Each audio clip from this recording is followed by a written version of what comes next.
हेच जर जोडप्याचं वय 35च्या वर असेल तर अशा जोडप्यांचं आपण 6 महिन्यानंतरच त्यांना इन्फर्टिलिटी डिक्लेअर करतो आणि त्यांचं तपासण्या चालू करतो की का प्रेग्नन्सी नाही राहते. म्हणजे 40% पुरुष हे रिस्पॉन्सिबल आहेत इन्फर्टिलिटीसाठी, 40% स्त्रिया, आणि उरलेले जे 20% आहेत त्याच्यामध्ये स्त्री आणि पुरुष दोघांमध्ये काही ना काही आपल्याला प्रॉब्लेम सापडतात. आता जे आम्ही रिसेंट ट्रेंड्स बघतोय की खूप यंग एजमध्येच AMH कमी व्हायला, बरोबर, तर साधारण माझ्या मते 24-25 या वर्षीच स्त्रियांनी त्यांचं लग्न झालेलं असू किंवा नसू एक स्वतःची फर्टिलिटी टेस्ट म्हणून एक AMH नावाची टेस्ट करून बघा. पुरुषांनी सुद्धा आपलं 25व्या वर्षी सिमेन अनालिसिस करून घ्यायचं आणि एक सिमेन फ्रीज करून टाकायचं. 25व्या वर्षी एम्ब्रियो बनवले आणि तुम्ही 35व्या वर्षी ठरला तर मला पाहिजे प्रेग्नंट, तुम्ही 1-2 वर्ष नॅचरल ट्राय केलं, नाही राहिलं, मग आपण 37व्या वर्षी फ्रीज केलेले एम्ब्रियो घ्यायचे आणि युट्रसच्या सोडायचं. म्हणजे make your babies today and deliver them Wien ever you want. आणि आपल्याला आढळतं की आयदर स्पर्म काउंट खूप कमी आहे किंवा त्याची हालचाल म्हणजे मोटिलिटी खूप कमी आहे किंवा ॲबनॉर्मल स्पर्म्स खूप वाढले. एम्ब्रियोची क्वालिटी खूप चांगली पाहिजे एक, आणि दुसरा महत्त्वाचा फॅक्टर आहे लायनिंग, आणि थर्ड इज तुमचं ट्रान्सफरची प्रोसेस. 3 गोष्टी जर तुमच्या चांगल्या असतील then you have very high chance की आपल्याला प्रेग्नन्सी मिळेल. ऍक्टिव्हिटी राहील तेवढं तुम्ही फिट राहणार, तेवढं तुम्हाला प्रेग्नन्सी चांगली टॉलरेट होणार. बरोबर.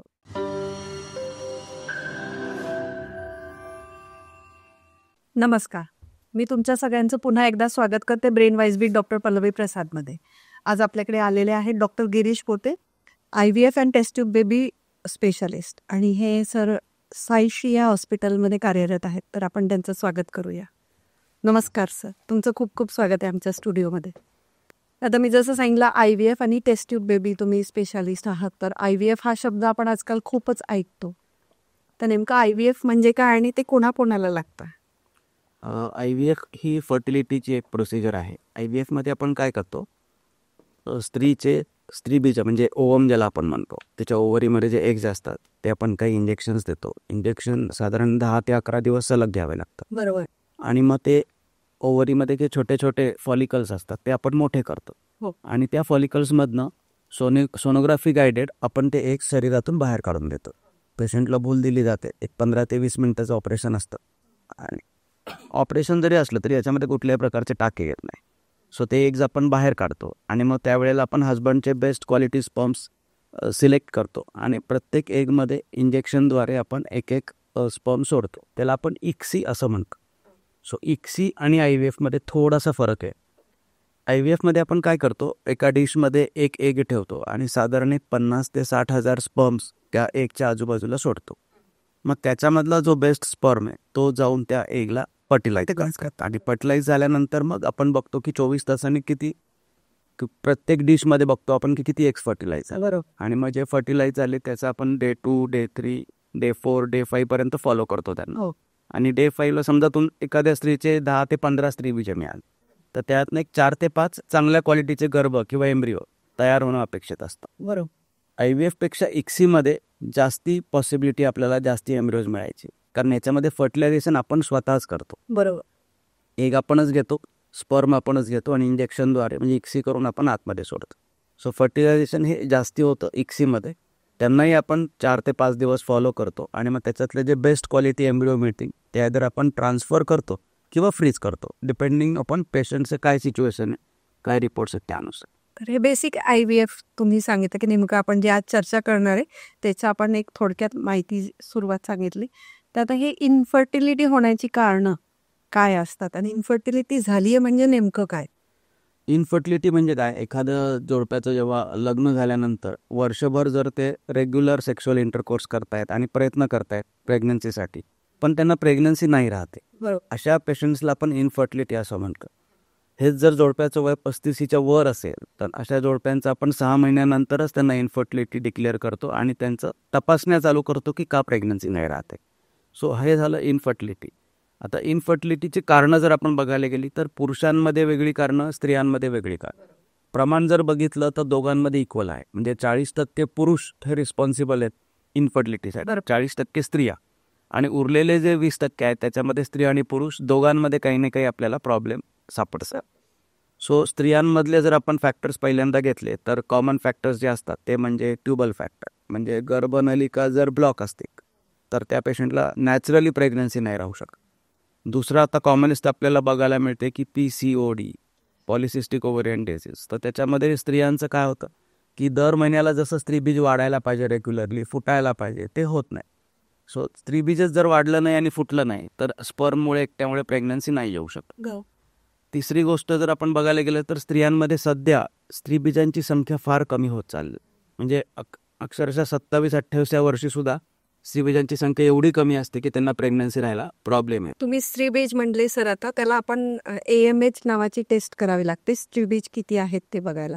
तर ती केव्हा करायला पाहिजे आणि ते म्हणजे काय नेमकं सांगत का? AMH ही एक ब्लड टेस्ट आहे, एक साधी ब्लड टेस्ट आहे आणि काही फार कॉस्टली पण नाही आहे. सो ती ब्लड टेस्ट आपण जर केली तर एखाद्या स्त्रीच्या शरीरात स्त्रीबीजांचा साठा किती आहे हे आपल्याला कळू शकतं.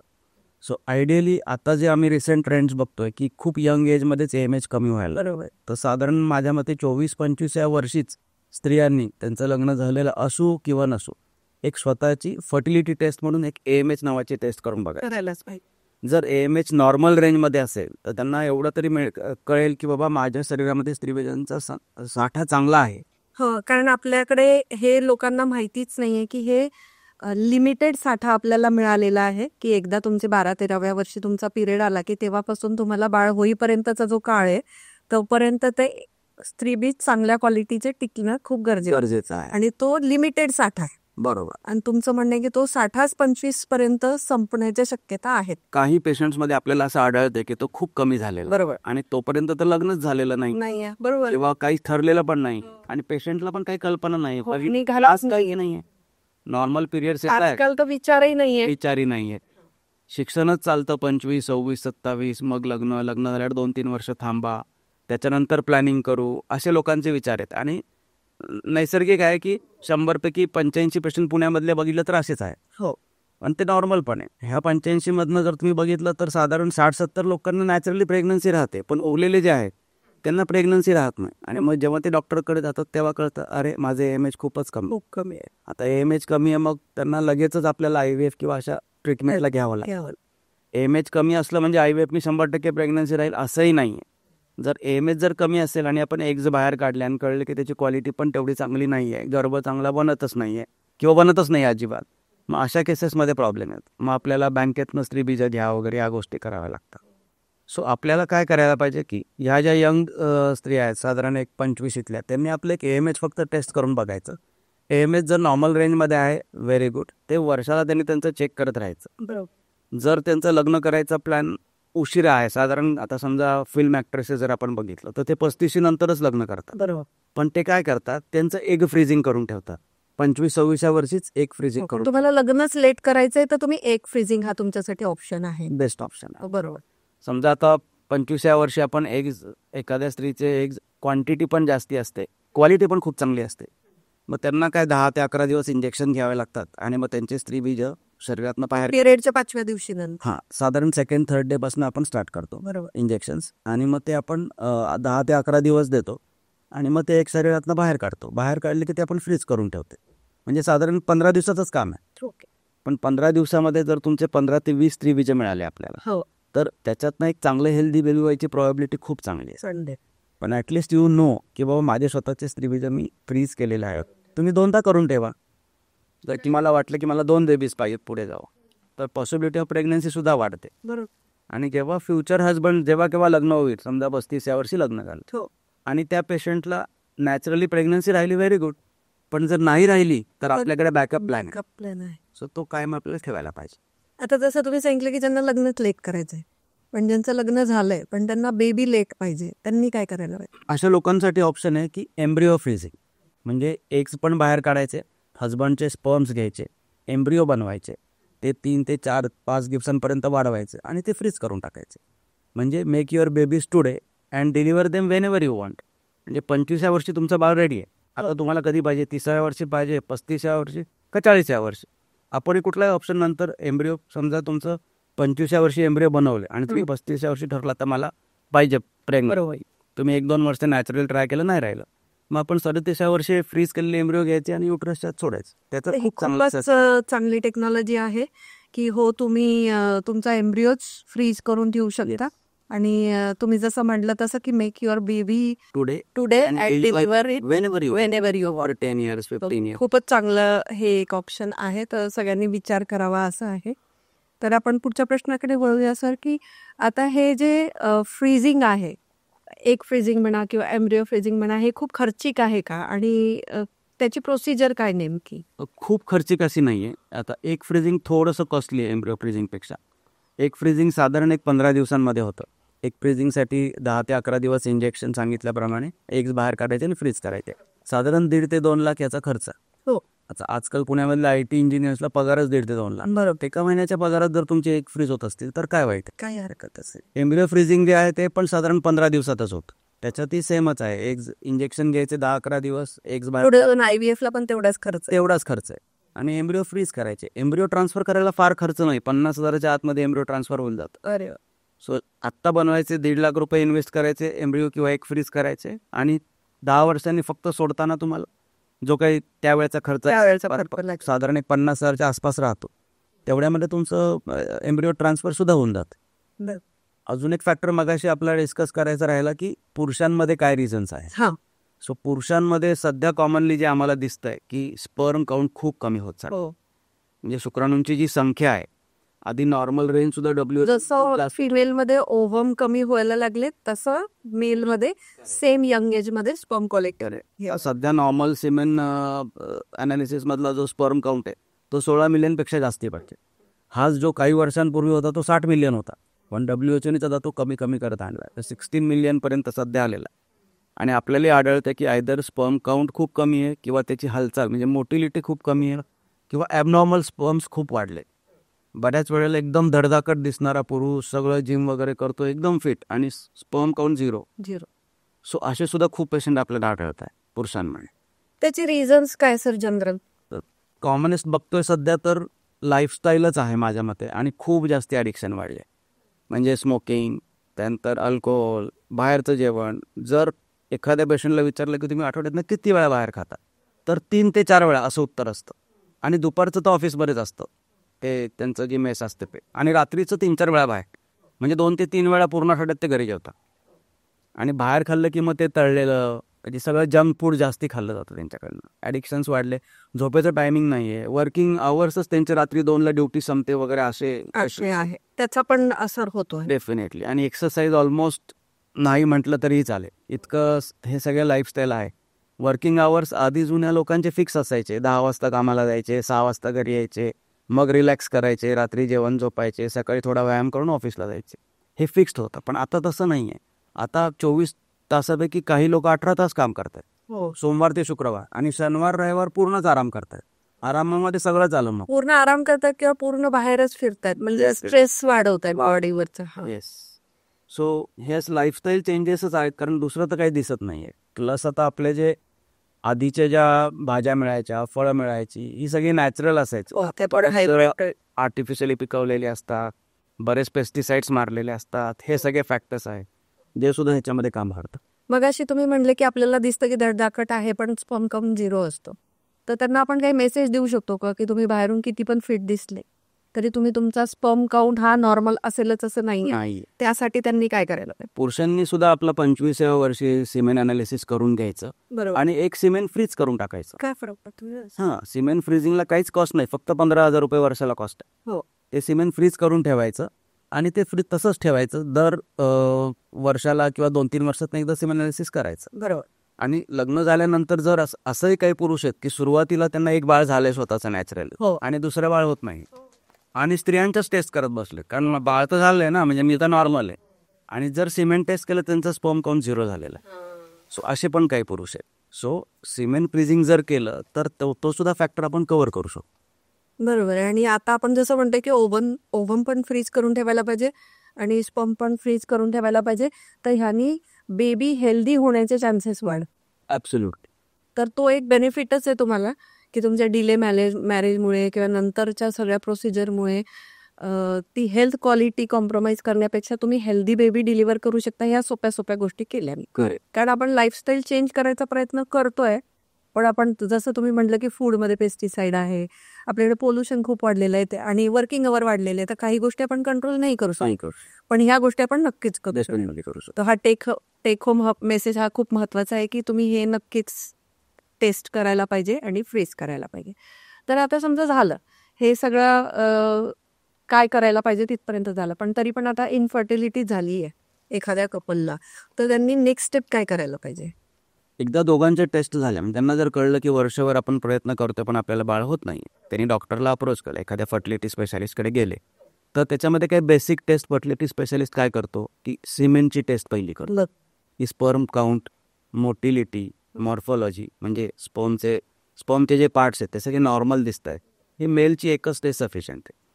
फिमेलमध्ये जर आपण बघायला गेलो तर मग फिमेलचा आपण AMH करतो, म्हणजे एक काउंट नॉर्मल आहे का बघतो, सोनोग्राफी करून बघतो युट्रस नॉर्मल आहे का, दोन्ही ओव्हरीज नॉर्मल आहेत का, आणि ट्युबल पेटन्सी टेस्ट येते XHG नावाची. त्याच्यामध्ये काय करतात की गर्भपिशवीच्या तोंडातनं एक औषध सोडतात, ते औषध पिशवीमध्ये जातं आणि दोन्ही नळ्यांमधनं पोटामध्ये पडतं आणि मग एक्सरे करतात.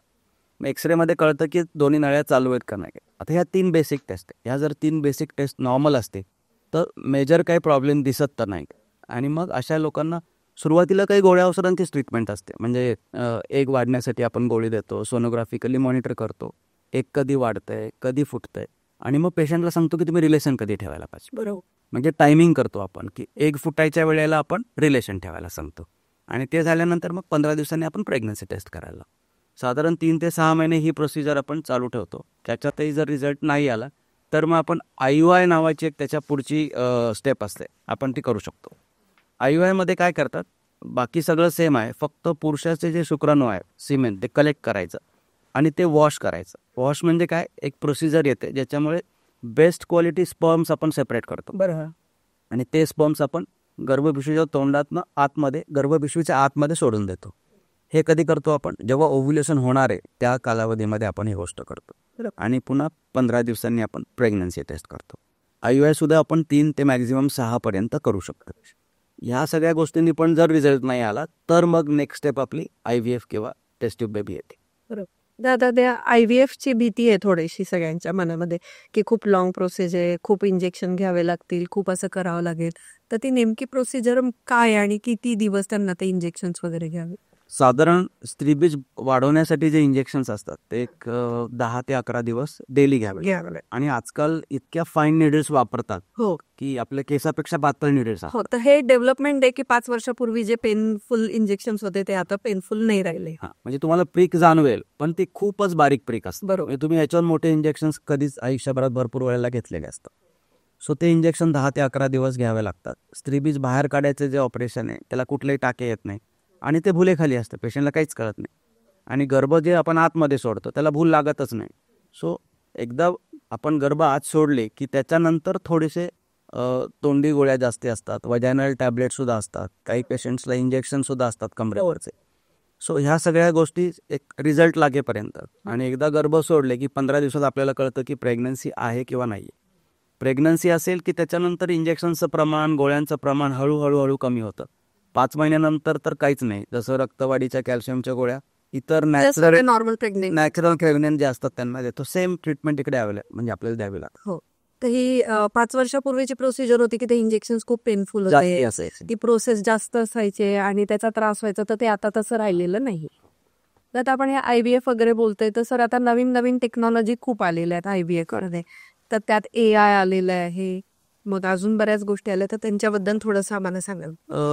आर्टिफिशियल इंटेलिजन्स आता जस्ट IVF मध्ये आलंय, तर त्याच्यामध्ये आता एक नवीन मशीन आलंय AIचं. त्यांनी काय करतो, आपण सिमेन अनालिसिस करतो AI मशीनवरती. पेशंटचं सिमेन घेतो, एक साधारण अर्ध्या तासामध्ये ते लिक्विफाय होतं. म्हणजे आधी ते सेमी सॉलिड असतं, मग ते थोडं पातळ होतं अर्ध्या तासामध्ये. मग त्याच्यातला आपण एक ड्रॉप घ्यायचा, ते जे कॅसेट येते त्या मशीनचे, त्या कॅसेटवरती तो ड्रॉप सोडायचा, आणि ती ड्रॉप सोडला की ती कॅसेट त्या मशीनमध्ये टाकायची.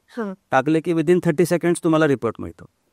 ते काय करतं मशीन की त्याच्यामध्ये असलेले जे स्पर्म्स आहेत त्याचे भरपूर फोटोज घेतं, आणि त्या फोटोजवरनं मग ते एक फायनल रिझल्ट देतं की तुमचा सिमेन अनालिसिस मधला तुमचा स्पर्म काउंट एवढा आहे, मग तुमची मोटिलिटी एवढी आहे, तुमची मॉर्फॉलॉजी एवढी आहे. पण खूप जास्ती स्पर्म्स एकावेळी अनालाइज केल्यामुळे हा रिपोर्ट जास्ती ॲक्युरेट असतो. सो त्याच्यामुळे आपल्याला थोडा अंदाज येतो की पुरुषांमध्ये काही प्रॉब्लेम आहे का नाही. बरोबर. पेरिफेरल जर तुम्ही बघितलं तर एवढा डिटेल रिपोर्ट मिळत नाही, कारण तिथे कोण टेक्निशियन करतं, काय करतं, त्याच्यावर डिपेंड असतं. तो ट्रेंड आहे का नाही आहे, मायक्रोस्कोप त्यांचा चांगला आहे का नाही आहे, करताना काही एरर केला आहे का, तर ह्या सगळ्या गोष्टी बायपास होऊन जातात. मशीनमध्ये टाकलं की तुम्हाला मस्त रिपोर्ट येणार, त्या रिपोर्टवर तुम्ही रिलाय राहू शकता. ऑलमोस्ट 90 to 95% ॲक्युरसी आहे या मशीनची. आता आपण AIने एम्ब्रिओ सिलेक्शनसुद्धा करू शकतो. म्हणजे आपण समजा आता एखाद्या पेशंटचे 10 एम्ब्रिओ तयार झाले, हो. सो आपण ते 10 एम्ब्रिओजचे फोटो त्या AIच्या सॉफ्टवेअरमध्ये लोड करायचे. फक्त तो प्रत्येक एम्ब्रिओजचे फोटो बघून असं आपल्याला एक स्टॅटिस्टिक्स देतो की हा एम्ब्रिओ जर तुम्ही सोडला तर तुमचा सक्सेस रेट 90% आहे, हा सोडला तर 50% आहे, हा सोडला तर 30% आहे. ओके. तर त्याच्यातनं तुम्ही एम्ब्रिओ सिलेक्शनला तुम्हाला मदत होते. अरे वा, किती छान आहे. म्हणजे पर्सेंटेज वाईज पण ते देतात तुम्हाला की कुठला हेल्दी हे आहे. सो ह्याची लाईकलीहूड जास्ती आहे. एम्ब्रिओ तुम्ही जर सोडलात तर प्रेग्नन्सी यायची शक्यता जास्ती असते. सो हे एक नवीन सॉफ्टवेअर आहे, तर याच्यानुसार सुद्धा आपण यामुळे पुढचा सायकल वाचतं. करेक्ट लवकर. समजा एखाद्या पेशंटचे 10 एम्ब्रिओ आहेत, तर मी 10तनं जो सगळ्यात वीक आहे तो सोडला. कारण माणूस फक्त बघून, एम्ब्रिओकडे बघून, मॉर्फॉलॉजी बघून आपण ठरवतो की कुठला एम्ब्रिओ ट्रान्सफर करायचा. आणि आपल्याकडनं जर का लेस प्रॉबिलिटीवाला एम्ब्रिओ सोडला गेला तर मग ती सायकल फेल होऊ शकते. हो. मग त्या पेशंटला पुन्हा पुढचं ट्रान्सफर आलं. म्हणजे तुमचे सायकल फेल होण्याचे चान्सेस कमी होतात. करेक्ट. आता एखादी IVF सायकल सक्सेसफुल होण्यासाठी सगळ्यात महत्त्वाचा फॅक्टर काय, ते एम्ब्रिओ. एम्ब्रिओची क्वालिटी खूप चांगली पाहिजे एक. आणि दुसरा महत्त्वाचा फॅक्टर आहे लायनिंग.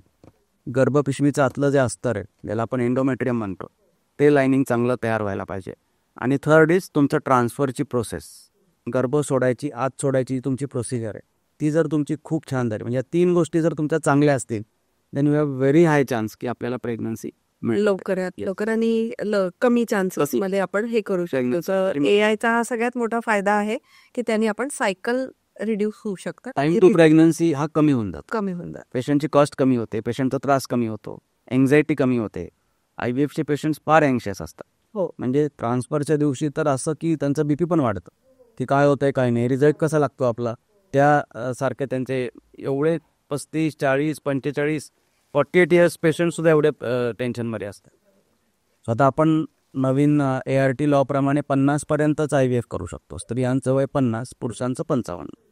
सो ऑलरेडी काही पेशंट हायपरटेन्सिव्ह असतात, डायबेटिक असतात, आणि ह्या स्ट्रेसमुळे पण त्यांना बऱ्या प्रमाणात त्रास होतं. जेवढ्या स्लाइटली डिप्रेशन मध्येच असतात, कारण होत नाही असं म्हणलं कोणीतरी नॅचरली की ते त्यांना ते एक बर्डन येतच. आणि आपल्याकडे समाजामध्ये गेले की पहिला हाच प्रश्न विचारला जातो की काय राहिलंय का नाही राहिलं. हो, आणि का नाही राहिलं. आणि लोक बाहेर जायला आता घाबरताय. हो. असे पेशंट्स आहेत की ते कुठल्याच फंक्शनमध्ये जात नाही, कारण हा हे प्रश्न विचारलेला.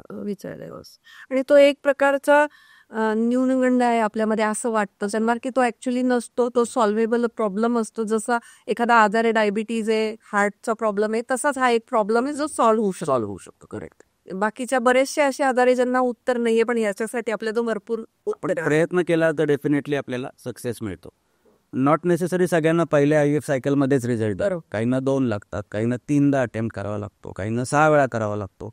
पण जर सगळे रिपोर्ट्स नॉर्मल असते तर आपल्याला रिझल्ट मिळायला पाहिजे. आणि समजा नाहीच, भरपूर अटेम्प्ट झाले पण त्यांना आता IVF फेलच होत आहे त्यांचे, तर त्यांनी काय करायला पाहिजे? अशासाठी 2-3 ऑप्शन्स आहेत. सगळ्यात चांगलं ऑप्शन त्यांच्यासाठी अडॉप्शन आहे. कारण अडॉप्शनमध्ये तरी 2-2.5 वर्ष लागतात अडॉप्शन या प्रोसेसला. पण कुठल्या तरी बाळाला ज्यांना आईवडील नाही आहेत, त्याला एक चांगले आईवडील मिळतात, हा त्यातला ॲडव्हान्टेज आहे. पेशंटच्या अंगावरती कुठल्याही प्रकारचं ऑपरेशन, इंजेक्शन काही न करता त्यांना बाळ मिळू शकतं. सेकंड ऑप्शन आहे सरोगसी. म्हणजे काय असतं की स्त्रीबीज आणि शुक्राणू हे हजबंड वाईफचे असतात, आणि जो गर्भ बनतो तो आपण एका 3ऱ्या बाईच्या गर्भपिशवीमध्ये सोडतो. बरोबर.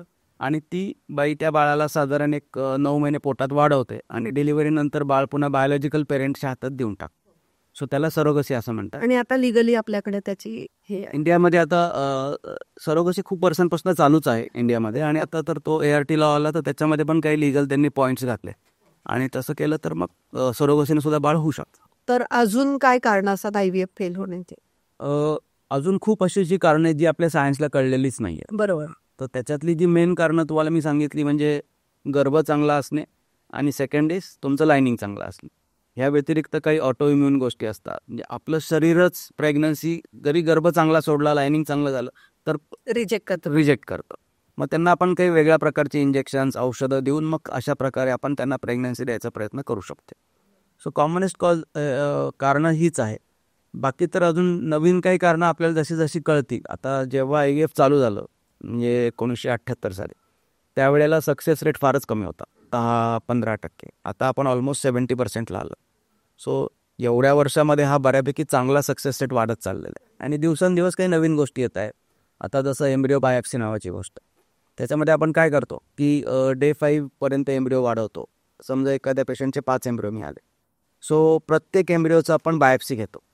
एम्ब्रिओ बायोप्सी म्हणजे छोटासा तुकडा, 1-2 सेल्स घ्यायचे आणि त्याचं आपण टेस्ट करायचे. आणि 5 पैकी समजा 2 एम्ब्रिओ नॉर्मल आहेत, म्हणजे त्यांचं कॅरिओटायपिंग, त्यांचं क्रोमोझोमल ॲनालिसिस नॉर्मल आहे, हे एम्ब्रिओ तुम्हाला चांगली प्रेग्नन्सी देणार आहे. उरलेले 3 जर ॲबनॉर्मल असतील तर ते प्रेग्नन्सी आयदर फेल होईल किंवा ॲबॉर्शन होऊन जाईल. बरोबर. सो मग तुम्ही बरोबर हे 2 एम्ब्रिओ सिलेक्ट करायचे आणि याच्यातला एक एम्ब्रिओ पहिला सोडायचा. मग तुमचा सक्सेस रेट अजून 70-80% जाऊ. सो आता ह्या काही नवीन नवीन खूप advanced technology. एम्ब्रिओ बायोप्सी, आता त्याच्या पुढे एक आलंय, बायोप्सी करायची गरज नाही. एम्ब्रिओला आपण एका डिशमध्ये ठेवतो, त्याच्या कडेला फ्लुइड असतं आणि मीडिया म्हणतो आपण त्याला. समजा एम्ब्रिओ त्याच्यामध्ये 2 ते 3 दिवस ठेवला की कडेच्या मीडियामध्ये एम्ब्रिओ काही गोष्टी स्वतःच्या शरीरातल्या बाहेर फेकतो. ते कलेक्ट करायचं फ्लुइड आणि त्याचं आपण क्रोमोझोमल स्टडी करू शकतो. आणि त्याच्यातनं कळतं की हा एम्ब्रिओ नॉर्मल आहे का ॲबनॉर्मल आहे. म्हणजे एम्ब्रिओला आपल्याला डॅमेज करायची पण गरज नाही. सो मग आपण त्याच्यातनं निवडतो की कुठले एम्ब्रिओ चांगले आहेत आणि मग ते एम्ब्रिओ आपण ट्रान्सफर करू शकतो. तर अशा काही नवीन नवीन गोष्टी येतच आहेत. त्याच्यात रिसर्च रोज होतोय, रोज काहीतरी नवीन येतोय, त्याच्यात सक्सेस रेट वाढत वाढायला पण तरी पण त्यात सगळ्यात बेस्ट सोल्युशन आहे की तुमच्या टेस्ट तुम्ही लवकरात लवकर वयात करा.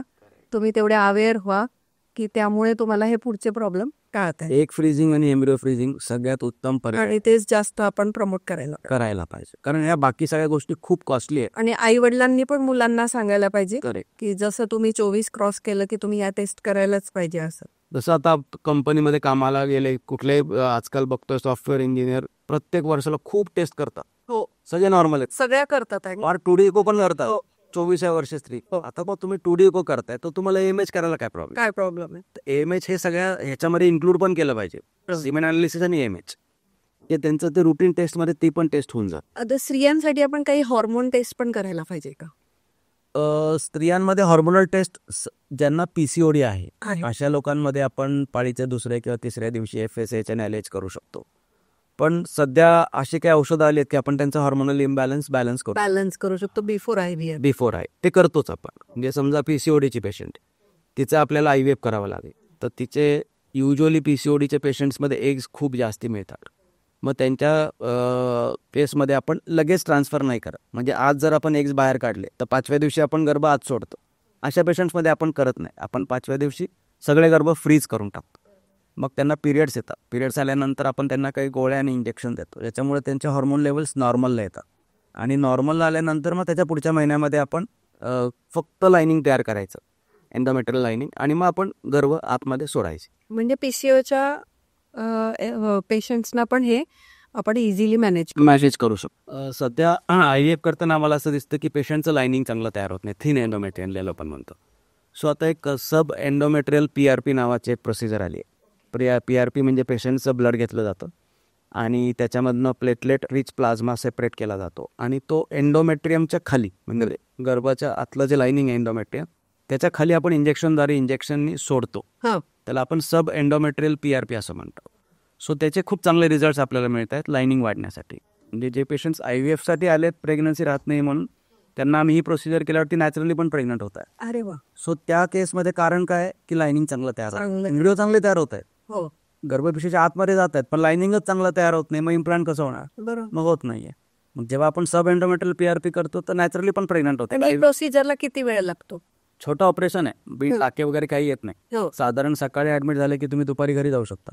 एक 7 ते 8 तासामध्ये पेशंटचा डिस्चार्ज होतो आणि भूल देऊन आपण करतो, त्यामुळे पेशंटला काही त्रास पण होत नाही. साधारण ह्या PRPची 6 महिन्यापर्यंत इफेक्ट राहतो. 6 महिन्यामध्ये आपण आपला चान्स घेऊ शकतो. नॅचरली म्हणा 2 महिने नाही राहिलं तर मग लगेच IVF करून ट्रान्सफर करू शकतो. खूपच छान प्रोसिजर. ही नवीन आहे, फार अजून वापरण्यात येत नाहीये, पण आम्ही जे वापरतोय तर आम्हाला याच्यातनं चांगले रिझल्ट मिळत आहे. सर आता जसं तुम्ही सांगताय IVFचं, तर जे ओव्हरवेट असतात त्यांना काही त्रास होतो का IVFचा, किंवा त्यांनी काय करायला पाहिजे? ओव्हरवेट पेशंट जर असतील आणि जर त्यांच्याकडे वेळ असेल, म्हणजे समजा आता 30 वर्षाची स्त्री आहे आणि तिचं वजन, उंची समजा तिचं आहे 5 फूट 2 इंच. आपल्या इंडियन स्त्रियांची साधारण 5 फूट ते 5 फूट 2 इंच असते, म्हणजे 155 सेंटीमीटर तिची उंची. तर तिचं आयडियल बॉडी वेट 50 किलो आहे, पण तिचं वजन साधारण 70 किलो आहे. हे खूप कॉमन बघायला मिळतं आपल्याला. तर अशा पेशंटनी जर IVF करायच्या आधी जर वेट लॉस केला तर आपल्याला खूप चांगले रिझल्ट्स मिळतात. असे काही पेशंट्स आमच्याकडे आहेत की आम्ही त्यांना वेट लॉस करायला सांगितले आणि त्यांनी खरंच सिन्सिअरली केले आणि ते नॅचरली प्रेग्नंट होऊनच आले. IVF लागलंच नाही त्यांना. अरे वा.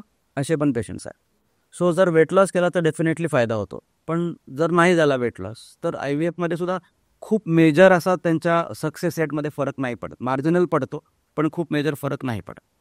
पण वेटमुळे जर त्यांना डायबिटीस पण असेल, हायपरटेन्शन पण असेल, तर नुसतं प्रेग्नन्सी देणं महत्त्वाचं नाही आहे, की 9 महिने पुढं कॅरी ऑन व्हायला पाहिजे, बाळ हेल्दी व्यवस्थित व्हायला पाहिजे. ह्या गोष्टी जर सायमल्टेनियसली असतील, म्हणजे ब्लड प्रेशर, त्याच्यानंतर शुगर, तर मग ह्यांचे ॲबॉर्शन्स व्हायची शक्यता असते, डिलिव्हरी 6व्या-7व्या महिन्यात व्हायची शक्यता असते, बाळाची पोटामध्ये वाढ कमी होण्याची, IUGR ज्याला आपण म्हणतो, बरोबर. ह्या सगळ्या गोष्टी होण्याची प्रॉबॅबिलिटी असते. सो वेट लॉस जर करता आला तर अगदी 70चं 50 नका करू तुम्ही, पण 60 जरी केला हां. तरी खूप चांगला फायदा पेशंटला होऊ शकतो. आता हा आपण एक नॉर्मल रेंजचा झाला, पण काही खूप आपण ज्यांना ओबीज म्हणू शकतो, अशा ओव्हरवेट जे आहे, तर त्यांचं समजा वेट कमी होतच नसेल आणि त्यांनी बेरियाट्रिक सर्जरी वगैरे केलेली असेल, तर आपण त्यांना कसं IVF सजेस्ट करू शकतो? कारण आता तो ट्रेंड पण वाढलाय. डेफिनेटली. आता 2 ते 3 पेशंट आमच्याकडे सुद्धा आहेत जे 140 किलो वगैरे वजन असताना आमच्याकडे आले होते आणि त्यांचं आम्ही बेरियाट्रिक सर्जरी ॲडवाईस केली. त्यातल्या 2 पेशंट्सनी केली पण बेरियाट्रिक सर्जरी. त्यांचं वजन 140 वरून ऑलमोस्ट 70पर्यंत आलं. अरे वा. कमी झालं, 50%. 50% कमी झालं आणि ते नॅचरली प्रेग्नंट आहेत. हो. म्हणजे आता 7वा महिना चालू आहे एका पेशंटचं. अजून एक दुसरी पेशंट अशी आहे की जिचं ऑलरेडी स्वतःचं वयस त्या पेशंटचं साधारण 41 होतं हो. आणि वजन साधारण 115 किलो वगैरे होतं, हो. पण तिला काही ते जमेना आणि बेरियाट्रिकला तयार नव्हती. हो. पण आम्ही त्यांच्यामध्ये IVF केलं. हां. फॉर्च्युनेटली शी गॉट प्रेग्नंट ओके. पहिल्या अटेम्प्टमध्ये. सिंगल प्रेग्नन्सी राहिली, व्यवस्थित 9 महिने वाढली आणि डिलिव्हरी पण झाली तिची. So she was a fortunate patient. हो. पण वजन जर जास्ती असेल तर कॉम्प्लिकेशनची प्रोबॅबिलिटी वाढते. जास्ती म्हणजे हे मॉर्बिडली ओबेस झाले, 140 किलो वगैरे. ह्याच्यामध्ये प्रेग्नन्सी जरी आली तरी अबॉर्शनची शक्यता, प्रीटर्म डिलिव्हरीची शक्यता, ग्रोथ रिटार्डेशनची शक्यता, तर ह्या सगळ्या गोष्टी जास्ती कॉमन आहेत. BP वाढण्याची शक्यता प्रेग्नन्सीमध्ये, बरोबर. डायबिटीस होण्याची शक्यता प्रेग्नन्सीमध्ये, आणि हे परत बेड रेस्ट करतात. IVF केले म्हणून बेड रेस्ट करतात, म्हणजे 140 ते 150ला पोहोचतात. सो बेड रेस्टची ॲक्च्युली अजिबात गरज नाहीये. हा महत्वाचा मुद्दा आहे की तुम्ही IVF केलं म्हणजे तुम्हाला बेड रेस्ट पाहिजेच असं नाहीये, जोपर्यंत डॉक्टरांनी सांगितलं नाही. IVF केलं म्हणजे काय, पहिल्या 3 ते 5 दिवसाची प्रोसिजर शरीराच्या बाहेर होते, बाकी सगळं शरीरातच होतंय. मग नॅचरली प्रेग्नंट झाल्यावरती तुम्ही बेड रेस्ट घेता का? अजिबात नाही आहेत. IVFमध्ये पण गरजच नाही आहे. जर तुम्हाला ट्विन्स प्रेग्नन्सी आहे किंवा तुम्हाला फर्स्ट ट्रायमेस्टर म्हणजे पहिल्या 3 महिन्यांमध्ये ब्लिडिंग किंवा स्पॉटिंग झालंय, अशा केसेसमध्ये मेडिकल कंडिशन तशी आहे, प्लासेंटा 10 ते 15 दिवस आम्ही त्यांना रेस्ट सांगतो डेफिनेटली. बरोबर. आणि त्याच्यानंतर पुन्हा रिअसेस करतो आणि मग ठरवतो अजून रेस्टची गरज आहे का नाही, किंवा प्लासेंटा प्रिव्ही आहे, ब्लिडिंग आहे, तर त्यांना आपण ॲडमिटच करतो. म्हणजे वार जर खाली असेल तर त्यांना आपण ॲडमिटच करतो आणि मग ऑब्झर्व करतो आणि 10-15 दिवसांनी पुन्हा घरात ॲक्टिव्हिटी हळूहळू स्टार्ट करून टाकतो. सो बेड रेस्ट 9 महिने घेणारी पण लोक आहेत आमचे सांगून सुद्धा, कारण तिने बेड रेस्ट घेतली होती, तिला बाळ व्यवस्थित झाला तर मला पण घ्यायला पाहिजे. खूप मी ते आताच्या सध्याच्या 15 ते 20 वर्षाच्या काळातल्या की प्रेग्नेंट आहे म्हणजे तुम्ही बेड रेस्टच घ्यायला पाहिजे आणि तुम्ही काहीच गोष्टी नाही करायला पाहिजे, तसं नाही. तुम्ही नॉर्मल सगळ्या खाली वाढायला नाही पाहिजे, खाली बसायला नाही. हो, हे खूप मिथ्स आहेत, हे सगळे मिथ्स. हो. तर ह्याला तुम्ही नॉर्मल ऍक्टिव्हिटी करू शकता. तुम्ही अगदी 2-3 दिवस आधी प्रेग्नेन्सीच्या डिलिव्हरीच्या पर्यंत काम करू शकता आणि करायला पण पाहिजे. ऍक्टिव्हिटी राहील तेवढं तुम्ही फिट राहणार, तेवढं तुम्हाला प्रेग्नन्सी चांगली टॉलरेट होणार. बरोबर. सर, नेमकं एग रिट्रॅव्हल म्हणजे काय? एग रिट्रॅव्हल म्हणजे शरीरातून स्त्रीबीज बाहेर काढणे, ज्याला आपण ओवम पिकअप असं सुद्धा म्हणतो. जेव्हा स्त्रियांना आपण 10 ते 11 दिवस इंजेक्शन देतो, जेव्हा एग्ज मॅच्युअर होतात, त्याच्यानंतर आपण त्यांना एक ट्रिगर नावाचं इंजेक्शन देतो. ट्रिगर दिल्यानंतर साधारण 35 ते 36 तासांनी आपण ते स्त्रीबीज बाहेर काढतो. सो एग रिट्रॅव्हलला एक छोटं ऑपरेशनच म्हणावं लागतं त्याला, कारण त्याला भूल दिली जाते आणि सोनोग्राफी गायडेड म्हणजे ट्रान्स व्हाजायनली आपण एक सोनोग्राफीचा प्रोब आत सोडतो आणि त्याच्यातनंच एक निडल आतमध्ये जाते आणि सोनोग्राफीने आपल्याला एग्स दिसतात कुठे, आपण बरोबर त्याच्यामध्ये फॉलिकलमध्ये ती निडल घालतो आणि ॲस्पिरेट करून ते फ्लुइड, फॉलिकलमधलं जे फ्लुइड आहे ते आपण निडल आतमध्ये घालून ॲस्पिरेट करून बाहेर काढून घेतो आणि मग ते फ्लुइडमधनं आपण एग शोधतो. त्याला COC म्हणतो आपण. म्हणजे एगच्या कडेला छोटे छोटे सेल्स पण असतात, तर त्याला क्युम्युलस ओफरस कॉम्प्लेक्स असं म्हणतात, COCs. मग ते आपण शोधतो आणि ते सेपरेट करतो. एग रिट्रायवलची प्रोसिजर डिपेंड्स तुमचे एग्स किती आहेत. त्याच्या समजा एखाद्या पेशंटमध्ये 10 एग्स आहेत तर तिला 10 मिनिटच लागते, पण एखाद्या पेशंटमध्ये 20 आहे तर तिला थोडं 15-20 मिनिटं एवढ्या ऑपरेशनचा ड्युरेशन लागतो. पूर्ण भूल दिली जाते, पेशंटला काहीच कळत, कळत ऑपरेशन नंतर पण कळत नाही कारण टाकेच नाही. नाही. बरोबर. आणि ऑपरेशन फक्त ती प्रोसिजर छोटीशी जी की ओव्हम साठी आपण करतो, एग बाहेर काढण्यासाठी आपण ती करतो. त्याला आपण एग एग रिट्रायवल असं म्हणतो. एग रिट्रायवल झाल्यानंतर मग आपण स्क्रीनिंग करतो, म्हणजे COCs सगळे सेपरेट करतो. मग समजा आपल्याला 10 COCs भेटले, मग ते 10 COCs म्हणजे एग असतो त्याच्या कडेला छोटे छोटे सेल्स असतात, मग ते छोटे सेल्स काढायची प्रोसिजर असते, त्याला डिन्युडिंग म्हणतो. म्हणजे एग फक्त एक पाहिजे आपल्याला, कडेचे सेल्स नको आहे, मग ते डिन्युडिंग करतो आपण. डिन्युडिंग केल्यानंतर मग ICSI किंवा IVF जे काय ऑप्शन असेल ते आपण करतो. आणि मग आता हा गर्भ तयार झाला, मग हा गर्भ आपण मीडियामध्ये ठेवतो. मीडिया म्हणजे एक फ्लुइड असतं जे त्या एम्ब्रिओला लागणाऱ्या गोष्टी त्याला प्रोव्हाइड करतो वाढताना. आणि मग त्याच्यामध्ये आपण IVFची लॅब असते, इन्क्युबेटर्स असतात. इन्क्युबेटरमध्ये आपण हे एम्ब्रिओ ठेवतो, 3 दिवस 4 दिवस 5 दिवस त्यांना वाढवतो. मग इधर आपण ट्रान्सफर करतो किंवा आपण फेस करतो. आता इन्फर्टिलिटीच्या पेशंटनी जनरल क्वेश्चन्स काय विचारतात तुम्हाला, किंवा तुमच्याकडनं काय त्यांनी विचारायला पाहिजे तुम्हाला ऍक्च्युली? इन्फर्टिलिटी कॉमनेस जे आमच्याकडे येतात लोक की काय आम्हाला बाळ होत नाहीये, आम्ही वर्ष 2 वर्ष 3 वर्ष एवढे प्रयत्न केलेत, आम्ही इतक्या हॉस्पिटलला गेलो पण आम्हाला काही बाळ होत नाही. सो सगळीकडे रिपोर्ट्स केले जातात, सगळे रिपोर्ट्स नॉर्मल येतात. फक्त IVF हा डिसिजन फार उशिरा घेतला जातो. आता रिसेंट ट्रेंड्समध्ये IVF लोक पटकन ऑप्ट करतायत, पण बरेच पेशंट साधारण 10-10 15-15 वर्ष साधीच ट्रीटमेंट घेत आहेत. IUI 15 केले 20 केले असेही पेशंट्स आणि वाट बघत राहतं. मग ह्याच्यामध्ये काय होतं, त्यांचं AMH ड्रेन होऊन जातं. जसं वय वाढेल तसं एगची क्वालिटी आणि क्वांटिटी दोन्ही कमी होतं. आणि एग हा खूप महत्त्वाचा फॅक्टर आहे चांगलं एम्ब्रिओ होण्यासाठी. तेवढ्या प्रमाणात स्पर्मची क्वालिटी क्वांटिटी कमी होत नाही, पण स्त्रियांमध्ये आजकाल 30 नंतरच एगची क्वालिटी क्वांटिटी दोन्ही कमी व्हायला. सो जर का तुमचे एग्स चांगले मिळाले तरच तुमचं एम्ब्रिओ चांगला बनेल, तरच तुम्हाला प्रेग्नन्सी पटकन मिळेल. सर, आता आपण IVF बद्दल बोलतोय, तर बऱ्याचदा पेशंटच्या मनात शंका असते की IVF मुळे राहिलेल्या प्रेग्नेन्सीचे जे बेबीज आहेत ते हेल्दी असतात की नाही, किंवा त्यांना साधारण काही पॅटर्नचे आजार होतात का, किंवा ते आपण हेल्दीएस्ट म्हणू शकतो? IVF आणि नॅचरल बेबीज याच्यामध्ये काहीच फरक नसतो. बरोबर. नॅचरल प्रेग्नन्सीमध्ये जशी नॅचरली प्रेग्नन्सी गर्भपिशवीमध्ये 9 महिने वाढते, IVFचं तसंच आहे. पहिले 3 दिवसाची प्रोसिजर फक्त बाहेर होते, म्हणजे फर्टिलायझेशन फक्त बाहेर होतं. आणि एकदा 3 ते 4 दिवसाचा किंवा 5 दिवसाचा गर्भ आत गेला की पुढची प्रोसिजर सेम आहे जसं नॅचरल प्रेग्नन्सीमध्ये. आता नॅचरल प्रेग्नन्सीमध्ये ॲबनॉर्मल बाळ होतच नाही का? अजिबात नाही. त्याच्यामध्ये सुद्धा 1-2% चान्सेस आहेत की बाळामध्ये काहीतरी ॲबनॉर्मॅलिटी निघू शकते. सेम पॉसिबिलिटी ही IVFमध्ये.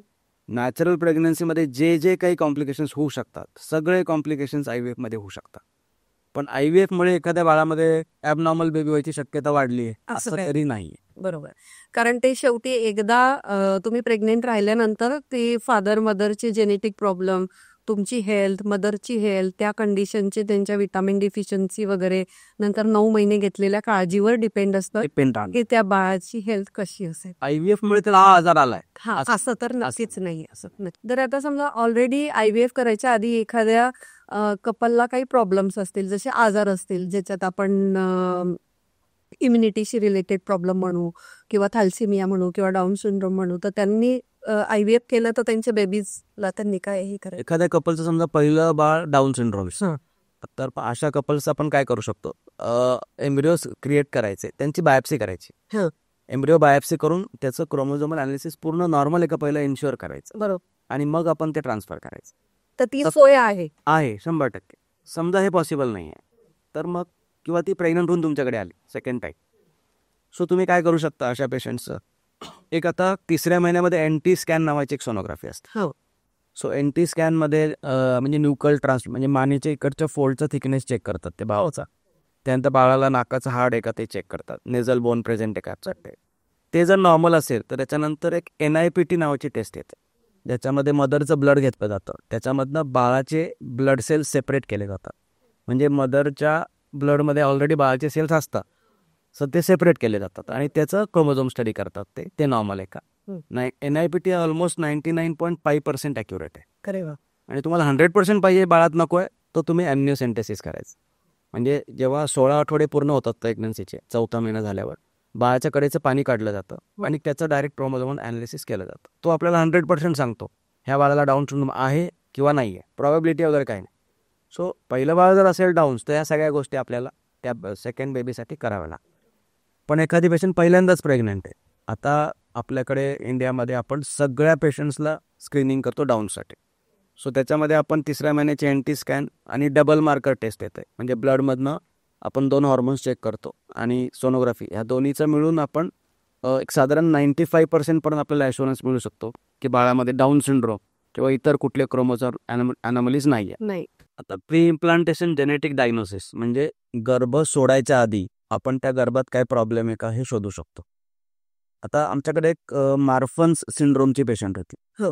म्हणजे स्त्रीमध्ये मार्फन सिंड्रोम होतं, पुरुष एकदम नॉर्मल होता. म्हणजे काय असतं सर तो सिंड्रोम? मार्फन सिंड्रोममध्ये काही क्रोमोझोमल डिफेक्ट असतो. त्याच्यामुळे काय होतं, स्त्रीची उंची खूप जास्ती, फ्लेक्सिबिलिटी खूप जास्ती असते जॉईंटची, पण त्यांना हार्ट डिजीज असण्याची शक्यता असते. सो अशा काही सिंड्रोम असतो. ती नॉर्मल लाईफ जगते, पण ह्या सगळ्या गोष्टी तिच्यामध्ये असतात. सो त्यांना त्यांच्या बाळामध्ये ते मार्फन सिंड्रोम नको होता. आता ते कसं पॉसिबल आहे, तर तिचे आम्ही एम्ब्रिओज बनवले. साधारण तिचे 11 एम्ब्रिओज बनले. 11 एम्ब्रिओजमधनं 3 एम्ब्रिओज असे बनले ज्याच्यामध्ये मार्फन सिंड्रोम नाही आहे. मग आम्ही तिचं एकच एम्ब्रिओ ट्रान्सफर केला आणि जो एम्ब्रिओ आम्ही ट्रान्सफर केला तो इम्प्लांट झाला. अरे वा. आणि 9 महिने ते बाळ व्यवस्थित वाढलं, डिलिव्हरी झाली तिची. अशा पेशंट्समध्ये डिलिव्हरी पण रिस्की असते. डिलिव्हरीमध्ये हार्टवरती प्रेशर येतं, मग काही कॉम्प्लिकेशन्स होऊ शकतात. सो अनफॉर्च्युनेटली तिच्यामध्ये सगळं व्यवस्थित झालं. तिला बाळ झालं, बाळाचं टेस्ट केलं, तेही नॉर्मल आलं. सो तिच्यामध्ये आपण ते अवॉइड केलं की त्या बाळामध्ये परत तो आजार पुढे येऊ नये. जो आईला आजार होता, तो डिसीज होता, तो बाळामध्ये येऊ नये म्हणून आपण ते आधीच प्रिकॉशन करू शकतो. हेच आपण थॅलेसेमियामध्ये पण करू शकतो. असे बरेच आजार आहेत त्याच्यामध्ये आपण या गोष्टी करू शकतो. त्याला आपण प्री इम्प्लांटेशन. पण आधी माहिती पाहिजे की आईमध्ये किंवा वडिलांमध्ये कुठला आजार आहे. म्हणजे आपण बरोबर ते स्क्रीन करून त्याप्रमाणे आपण चांगला एम्ब्रिओ न आजार असतील आपण ट्रान्सफर करू शकतो. तर खूपच छान. जसं आता हे प्रश्न विचारला मी, तसा अजून एक प्रश्न कॉमन आहे सगळ्यांचा, की मला मुलगा पाहिजे, मुलगी पाहिजे किंवा ट्विन्सच पाहिजे, किंवा आम्ही IVF केलंय तर ट्विन्सच होतील का, की काहींना नको असतात ट्विन्स. तर त्याच्याबद्दल थोडक्यात सांगा. मुलगा किंवा मुलगी म्हणजे सेक्स सिलेक्शन हे इंडियामध्ये इलिगल आहे. हो. पण लोक येतात की सर मला पहिला मुलगा आहे, आता मला मुलगी पाहिजे, किंवा पहिली मुलगी आता मला मुलगा पाहिजे. सो अशा लोकांना क्लिअरली सांगावं लागतं की असं तर काही पॉसिबल नाही आहे. बाळ होण्याची ट्रीटमेंट फक्त आपण करू शकतो. मुलगा किंवा मुलगी हे आपलं लक आहे. हो. सो इंडियामध्ये तर हे काही पॉसिबलच नाही. आता दुसरा जो प्रश्न आहे की ट्विन्स पाहिजे किंवा IVF केले तर ट्विन्सच होतील. हां. आता ट्विन्स व्हायची प्रॉबिलिटी का असते, IVF मध्ये थोडी जास्ती शक्यता आहे. हो. सो IVF मध्ये नॉर्मली 1 किंवा 2 एम्ब्रिओ सोडले. जर आपण 2 एम्ब्रिओ सोडले आणि जर दोन्ही इम्प्लांट झाले तर मग आपल्याला ट्विन्स व्हायची प्रॉबिलिटी असते. पण 2 एम्ब्रिओ सोडले म्हणजे दोन्ही इम्प्लांट होतीलच असं अजिबात नाही. 2 जर आपण सोडले तर पॉसिबिलिटी काय, 0 म्हणजे फेल्ड सायकल, 1 म्हणजे सिंगल बेबी किंवा ट्विन्स. सो साधारण 25-30% लोकांमध्ये 2 एम्ब्रिओ सोडले तर दोन्ही इम्प्लांट होतात आणि मग त्यांना ट्विन्स होतं. पण प्रेफरेबली मला ट्विन्स पाहिजे तर मला ट्विन्स द्या असं काही असं होऊ शकत नाही. So that is a possibility, कारण आपण जास्ती एम्ब्रिओ सोडतो. तर खूपच छान माहिती आपण आज आता ऐकलेली आहे की IVF म्हणजे काय पासून तर नवीन टेक्नॉलॉजी काय आलेल्या आहेत, आणि आधी ज्या गोष्टी पेनलेस होत्या किंवा टाइम ज्याला जास्त लागत होता तो पण कमी कसा झालाय ते पण सरांनी आपल्याला साध्या शब्दात खूप छान समजून सांगितलेलं आहे. आणि महत्त्वाचा पॉईंट AMH म्हणजे काय, स्पर्म क्वालिटी काय, आणि फ्रीज केव्हा करायला पाहिजे आणि का करायला पाहिजे, त्याची कॉस्टिंग काय, आणि जर तुम्हाला एक बाळ प्लॅन करायचंय तर ते कसं करायला पाहिजे, आणि अगदी डिलिव्हरी होईपर्यंत काय करायला पाहिजे, हे सगळं सरांनी आपल्याला आज सविस्तर समजून सांगितलेलं आहे.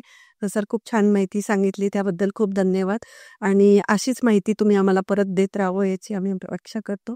आणि तुम्हाला ह्याच्याशी रिलेटेड काहीही प्रश्न असेल, IVFशी रिलेटेड किंवा गायनेकशी रिलेटेड किंवा या सगळ्या प्रोसिजरशी रिलेटेड, तर तुम्ही नक्की सरांना जाऊन भेटा. साईश्री हॉस्पिटलमध्ये सर असतात. सर तुमचे खूप खूप धन्यवाद. Thank you so much. नमस्कार.